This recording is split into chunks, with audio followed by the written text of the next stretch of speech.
genius criminal painter who made a sickly real masterpiece. Most art forgers do something relatively simple. Conceptually, they copy a painting that already exists as closely and precisely as possible, and try to pass off the copy as the original. Wolfgang Beltracchi did something far stranger and far more difficult. He never copied anything. Instead, he studied a dead artist's entire body of work so deeply, their brushwork, their psychology, the specific gaps and missing periods in their documented career, that he could paint a completely new, never-before-seen painting and convince the world's leading experts that the artist himself had painted it decades earlier.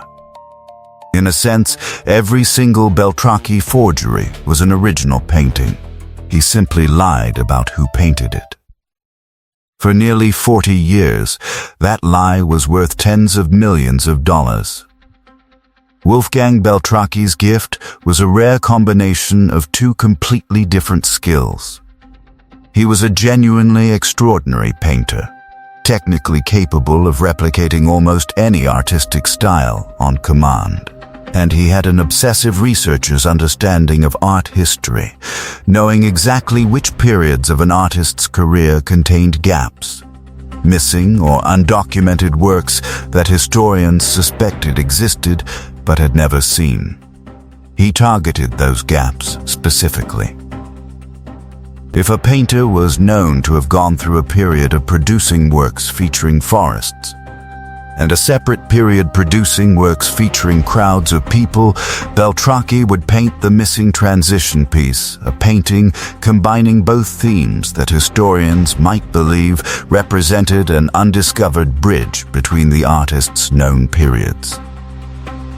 Beltracchi researched everything: the specific brands and types of paint and canvas available during the era he was forging, aging techniques to make fresh paint look decades old, and fabricated provenance, the documented ownership history collectors used to verify a painting is genuine. His cover story for many works involved his wife Helene's supposed grandfather, who had allegedly hidden a private art collection before World War II that she had only recently inherited. He forged works in the styles of Max Ernst, Heinrich Campendonck, Fernand Löger, Ander de Rijn, and dozens of other early 20th century masters, eventually claiming, by his own estimate, the ability to convincingly imitate roughly 100 different artists. Beltracchi's forgeries didn't just fool casual collectors. They fooled the most credentialed experts in the world. Werner Spies, a renowned Max Ernst specialist and former director of the Modern Art Museum at the Pompidou Center in Paris, personally authenticated one of Beltracchi's fake Ernst paintings as genuine, a painting that subsequently sold for approximately $2.3 million. One particularly notorious case, Daniele Filippacci, one of the world's foremost collectors of surrealist art, paid $7 million for a forged Max Ernst painting that Beltracchi had created entirely from his own imagination, and it had already been authenticated by leading experts before the sale. The actor and avid art collector Steve Martin purchased a Beltracchi forgery sold to him as a work by Heinrich Campendonck for roughly $950,000, having had it authenticated by an expert who believed it genuine at the time. Beltracchi's forgeries made their way into major auction houses, with one piece even appearing on the cover of a Christie's catalog, and reportedly into the collections of institutions including New York's Metropolitan Museum of Art. Beltracchi described his process almost spiritually. He claimed he could feel an artist's physical and emotional state through their brushstrokes, reading the handwriting. As he put it, allowing him to recreate not just the visual style, but the underlying psychological signature of how each artist actually moved a brush across a canvas. after nearly 4 decades of undetected forgery. Beltracchi's downfall came from a single technical oversight that had nothing to do with his painting skill at all. One of his forged paintings, sold as a work by Heinrich Campendonck and supposedly created in the early 20th century, was found during forensic analysis to contain a specific white pigment that simply did not exist commercially at the time the real Campendonck would have painted it. It was a detail invisible to the naked eye, undetectable by any of the art experts who had examined and authenticated the piece, caught only through laboratory-level chemical analysis prompted by a buyer's due diligence investigation.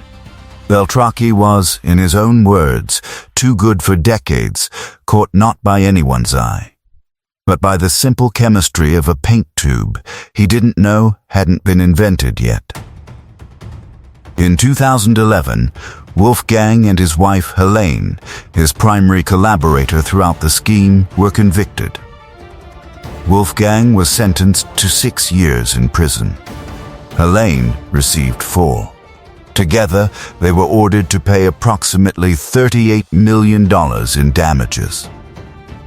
Both served only a portion of their sentences before release. Here's the detail that should genuinely unsettle you. Beltracchi has estimated that he created hundreds of forged paintings throughout his career. Only a fraction have ever been definitively identified and removed from circulation. The rest, by his own admission, remain hanging in galleries, private collections, and quite possibly major museums around the world, right now still believed to be genuine. Nobody, including Beltracchi himself, can say exactly how many. Released from prison, he now paints and sells art proudly, under his own name, his forger's reputation having, strangely, made him more famous and more valuable as an artist than he might have ever become otherwise. Next on this channel, the woman who convinced an entire country she was the secret, illegitimate daughter of one of America's richest men and used that lie to walk into banks and walk out with their money. Subscribe so you don't miss it.